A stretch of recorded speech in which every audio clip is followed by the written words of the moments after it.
নমস্কার বন্ধুরা, mother simple কিচেনের তরফ থেকেই আমি অন্তশ্রী আপনাদের সকলকে জানাই স্বাগত। নতুন দিনের নতুন রেসিপি নিয়ে আমি আবার হাজির হয়ে গেছি।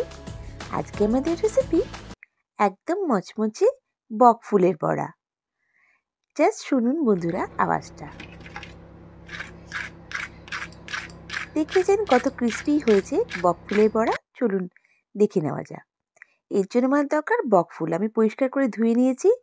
এবার বক ফুলের মাঝখানে যে শক্ত একটা অংশ থাকে সেটা আমি কেটে বাদ দিয়ে দিচ্ছি। দেখুন একদম সহজভাবে এই বক ফুলের মাঝখানের অংশটাকে আমি বাদ দিয়ে দিলাম। দেখুন বক ফুলটা নিচ্ছি, আর যে পেছনের পার্টটা থেকে একটুখানি ফাঁকা করলেই পরেই এটা ইজিলি বেরিয়ে যাবে। এটা বাদ দিয়ে দেওয়া হয় সবসময়। আমি এখানে বক ফুলের ডাঁটিটা রেখে দিয়েছি তাহলে ভাজার সুবিধার জন্য। দেখুন এবার আমি এখানে ব্যাটারটা বানিয়ে নিচ্ছি। এর জন্য আমাদের প্রয়োজন 2 চামচ বেসন দিচ্ছি আর 2 চামচ চালের গুঁড়ো। আর এখানে দেবো আমি স্বাদ অনুযায়ী লবণ, আর দেবো আমি একটু কালো জিরে 1 চামচ মতন, আর আমি এখানে দেবো লঙ্কা গুঁড়ো। ঝালটা আপনারা আপনাদের চয়েস অনুযায়ী বাড়াতে বা কমাতে পারেন। দেখুন এবার দিয়ে অল্প করে জল দিয়ে আমি এটা স্মুথ ব্যাটার বানিয়ে নিচ্ছি। বেশ ভালো করে আমি মিশিয়ে নিচ্ছি, আর ব্যাটারটাকে ভালো করে ফেটিয়ে নিতে হবে যতক্ষণ না কোনো লাম্পসগুলো একদম প্লেন হয়ে যায়। এবার আমি এখানে অ্যাড করে দেবো গরম তেল 1 চামচ। এই গরম তেলটা দেওয়ার ফলে একদম আপনার যে বড়াটা হবে মচমচে হবে। এবার আমি বক ফুলটাকে ভালো করে ডিপ করে নিচ্ছি, নিয়ে আমি দেখুন ভালো করে কোট করে নিচ্ছি। কোট করে আমাকে গরম তেলে এটাকে ফ্রাই করতে হবে। দেখুন এটাকে নিয়ে আমি ভালোভাবে কোট করছি যাতে সব জায়গায় লেগে যায়। এবার আমি এটাকে গরম তেলে দিয়ে দিচ্ছি।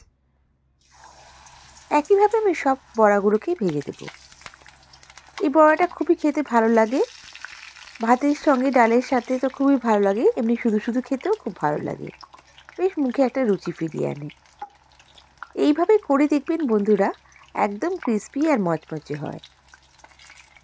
আর বন্ধুরা আমার রেসিপিটা যদি ভালো লেগে থাকে প্লিজ লাইক করে সাবস্ক্রাইব করে আমার পাশে থেকে যাবেন। যদি আমার রেসিপিটা ফেসবুক থেকে দেখে থাকেন তাকে লাইক করে ফলো করে দেবেন প্লিজ। আপনাদের এক একটা লাইক কমেন্ট আমাকে মোটিভেট করে নতুন নতুন রেসিপি নিয়ে আসার জন্য। আর বন্ধুরা আমার এই রেসিপিটা কেমন লাগলো আমায় কমেন্ট করে নিশ্চয়ই জানাবেন। দেখুন এটা আমি সার্ভ করে দিচ্ছি। এটাকে তেল ঝরিয়ে আমি স্ট্রেনারের মধ্যে রাখবো, তারপর তেল ঝরিয়ে আমি এটাকে কিন্তু সার্ভ করে দিচ্ছি। দেখুন কতটা মুচমুচে হয়েছে বুঝতেই পারছেন নিশ্চয়। একদম ক্রাঞ্চি মুচমুচে বক ফুলের বড়া।